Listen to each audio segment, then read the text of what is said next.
Lay compteur intelligent zany dia misy 520 moa nefa tonga ao zany ary efa aperiny fametrahana azy amin'ireo lay mpanjifa goavany jirama. Io moa zany tsy maintsy misy an'ilay safidy atao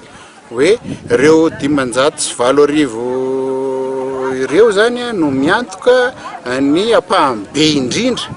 amin'ny fidiram-bolan'ny jirama, ka ireo zany tsy maintsy arovana.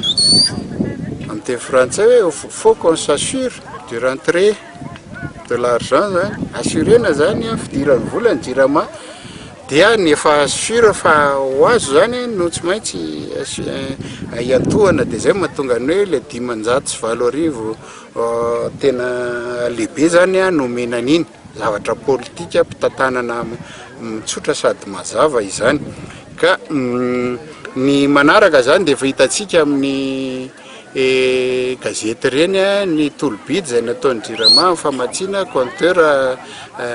intelligent manaraka, ary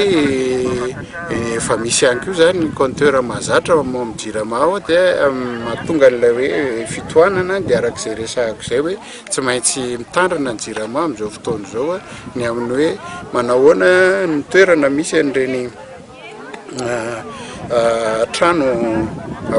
mangataka ampidirana jiro ireny. Fanaizana zany dia koa le tsy fahampian'ilay tanterana ka satry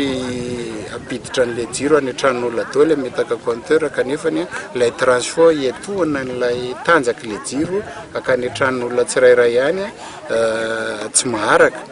Tsy azo atao no sanatria no misoloky ny olona